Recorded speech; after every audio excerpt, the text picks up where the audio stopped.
Dans cet épisode, je vais vous montrer comment prévenir le déclin cognitif et la maladie d'Alzheimer.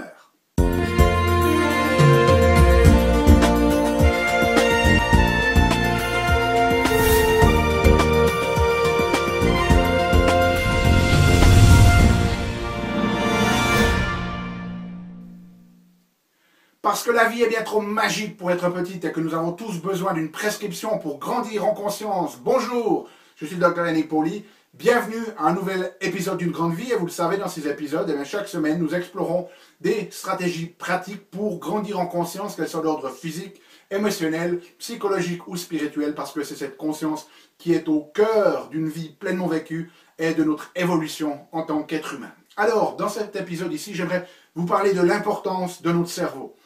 On n'a pas besoin d'entrer dans les détails. Notre cerveau contrôle absolument tout le reste de notre corps. Et dès le moment où il ne va plus bien fonctionner ou qu'il va dégénérer, eh bien c'est notre existence dans son entier qui va être affectée. Donc aujourd'hui, j'aimerais vous proposer une stratégie, il y en a plusieurs, pour prévenir le déclin de notre cerveau, pour prévenir la neurodégénérescence et puis aussi pour prévenir une des maladies les plus terribles, c'est cette maladie d'Alzheimer, qui touche de plus en plus de gens de plus en plus tôt. C'est une maladie où les gens commencent de ne plus pouvoir se souvenir, qui perdent la mémoire à court terme, qui commencent d'être désorientés dans le temps et dans l'espace, et puis petit à petit ne sont plus capables de prendre soin d'eux-mêmes. C'est une maladie terrible. Si vous avez des parents ou des connaissances qui en ont souffert, vous savez à quel point c'est une maladie horrible où la personnalité de la personne change, et au bout d'un moment, elle n'est même plus capable de vous reconnaître, ce qui est abominable. Donc, on va se baser sur des études qui ont été faites sur la maladie d'Alzheimer et comment nous pouvons la prévenir. Alors, la première des choses, c'est la stratégie que je vais vous présenter aujourd'hui. C'est une stratégie au niveau de l'alimentation. Et il y a plusieurs études qui ont été faites sur justement la capacité de l'alimentation à prévenir cette maladie d'Alzheimer. Alors, la première intervention qui a été étudiée, je vais le mettre ici, MED, ça représente l'alimentation méditerranéenne. Vous avez tous entendu parler de cette alimentation qui est riche en fruits et en légumes, en céréales complètes, en graines, et aussi qui est riche en huile d'olive, pardon, je vais y arriver, en huile d'olive et puis en oméga 3, et puis aussi où les gens mangent passablement de poisson. Donc, dans cette alimentation méditerranéenne, en fait, il y a des études qui montrent que quand quelqu'un adhère strictement à cette alimentation, eh bien, cela diminue le risque de développer la maladie d'Alzheimer de 54%. 54%, c'est énorme. Okay? On coupe en deux le risque de développer cette maladie. Donc, vous voyez à quel point cette alimentation méditerranéenne, elle va nous aider à maintenir un cerveau en bonne santé. Maintenant, le problème qu'on a avec cette alimentation, c'est que pour obtenir ce résultat de 54%, eh bien, on va devoir y adhérer vraiment très strictement. C'est-à-dire qu'on ne peut pas se permettre de faire des écarts. Maintenant, les scientifiques ont étudié aussi la relation entre une autre alimentation que l'on appelle en anglais l'alimentation DASH. Et DASH, ça vient de Dietary Approach to Stop Hypertension. Donc une approche diététique pour stopper l'hypertension. Et dans cette alimentation, ce qu'ils avaient fait par rapport à l'alimentation standard, eh bien, c'était de manger plus de fruits et de légumes, de manger aussi plus de noix, d'avoir des apports beaucoup plus élevés en oméga 3, de réduire la consommation de graisses saturées, de cholestérol et de graisses trans, et puis aussi de limiter les boissons sucrées. Et grâce à cette alimentation, eh bien, les chercheurs ont pu mettre en évidence que l'on peut diminuer de 39% le risque de développer cette maladie d'Alzheimer. Okay? Mais de nouveau, on doit y adhérer de manière très stricte. Et alors, les chercheurs ont pris les principes de ces deux alimentations pour créer une nouvelle alimentation qu'ils appellent MIND. Alors, MIND en anglais, ça veut dire l'esprit, okay? Mais en fait, c'est l'acronyme pour Mediterranean Dash Intervention for Neurodegenerative Delay. Okay? Qu'est-ce que ça veut dire? C'est l'intervention qui mélange l'alimentation méditerranéenne et l'alimentation DASH pour retarder les maladies neurodégénératives. Et il y a 15 principes dans cette alimentation que je vais partager maintenant avec vous. Il y a 10 choses qu'il faut faire en plus et 5 choses qu'il faut éviter, qui sont représentées ici en rouge. Alors, dans les choses que l'on doit faire régulièrement, eh bien, la première des choses, c'est de manger des légumes à feuilles vertes. Au moins une fois par jour. Et ne vous préoccupez pas si ça va un petit peu vite, si vous n'avez pas nécessairement à super bien lire ici. Nous avons la transcription de cette vidéo sur notre blog. Il y a un lien sous cette vidéo dans la description. Okay? Mais la première des choses, le premier principe dans cette alimentation MIND, c'est de consommer des légumes à feuilles vertes au moins une fois par jour, voire même plus si vous le pouvez. Deuxième principe, consommer des autres légumes, donc d'autres couleurs par exemple, okay, aussi au moins une fois par jour.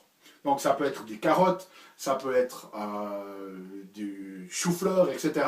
Hein, les légumes d'autres couleurs que ceux à feuilles vertes, au moins une fois par jour. Ensuite, consommer des noix. Donc des noix de pécan, des noix de cajou, des amandes, des noisettes. Okay, au moins 5 fois par semaine. Environ 5 fois par semaine. Ensuite, ce qu'il recommande de faire, c'est au moins 2 fois par semaine de consommer des baies des bois. Donc ça peut être des fraises, des framboises, des mûres, des myrtilles, etc. parce qu'elles contiennent énormément d'antioxydants. Okay? Ensuite, des haricots secs, 3 à 4 fois par semaine. Okay. Ensuite, numéro 6, des céréales complètes.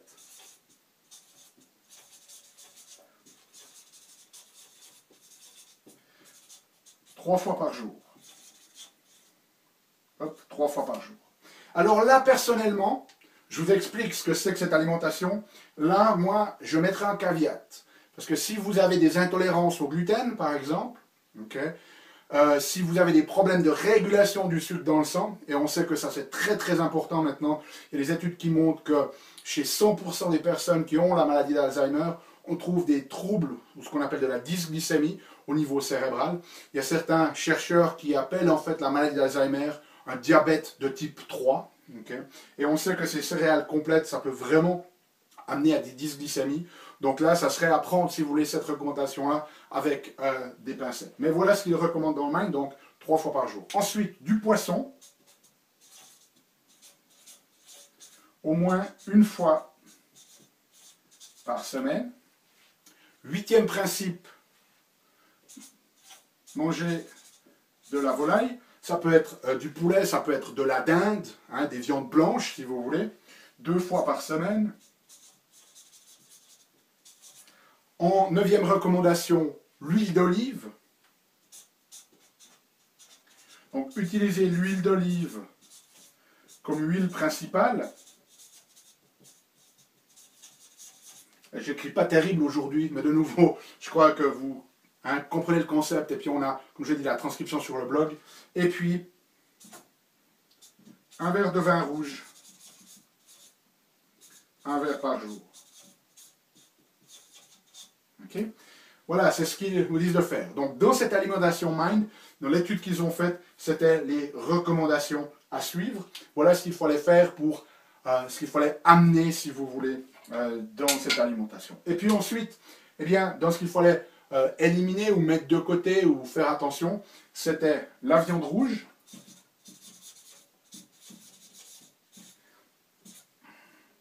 moins de 4 fois par semaine. Okay. Le beurre, limité à 1 cuillère à soupe par jour. Le fromage, ou les fromages, limité à une fois par semaine. Les pâtisseries, les douceurs, les bonbons, des choses comme ça.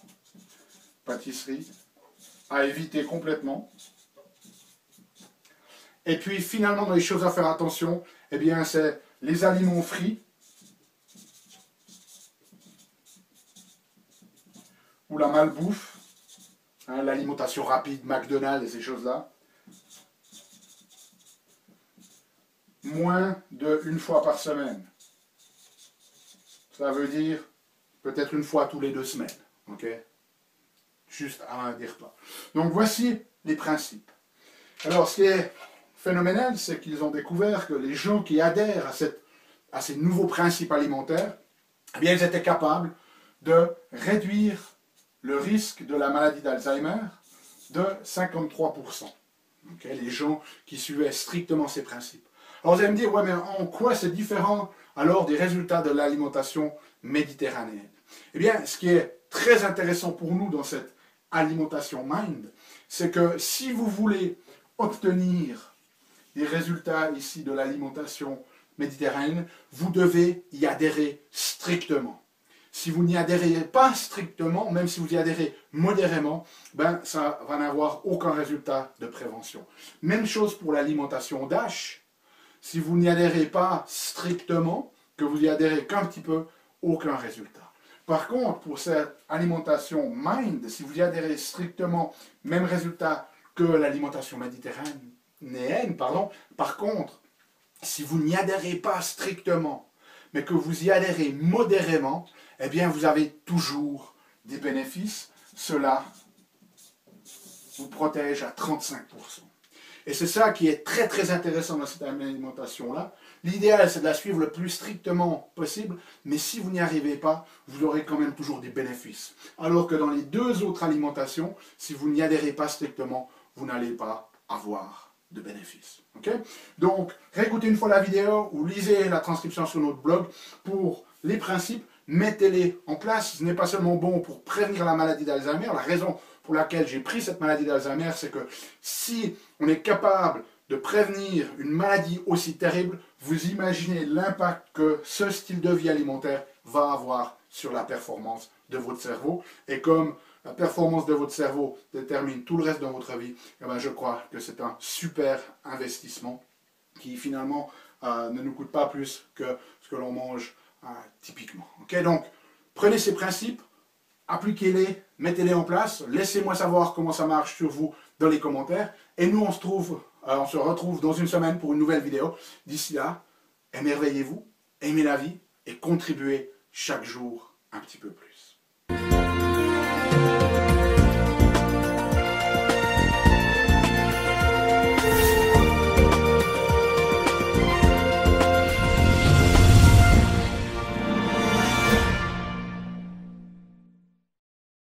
Salut, c'est Yannick. Alors, t'as aimé cet épisode? Sais-tu que tu peux rester connecté et même approfondir le sujet en faisant 3 choses?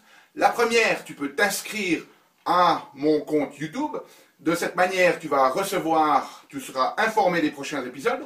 La deuxième chose que tu peux faire, c'est approfondir le sujet grâce à ce DVD, les 7 clés d'une grande vie. Il est complètement gratuit. C'est le DVD d'un atelier que j'ai fait de 2 heures environ qui explique les bases de la méthodologie et qui vous donne des exercices pratiques dans la méthodologie Une Grande Vie. Donc il est gratuit. Tout ce que tu as à faire, c'est cliquer sur le lien. Et troisième chose, eh bien, je t'invite à me rejoindre sur mon blog où tu trouveras la transcription de cet épisode et aussi où tu peux t'inscrire, laisser ton email afin que je puisse t'envoyer les prochains épisodes. Donc tout ce que tu as à faire, c'est à cliquer en choisissant sur le menu qui apparaît sur cette vidéo. Donc clique le lien qui te convient, clique les 3 si tu veux. Et puis surtout, moi, je t'invite vraiment à recevoir ce DVD puisqu'il est gratuit. À bientôt.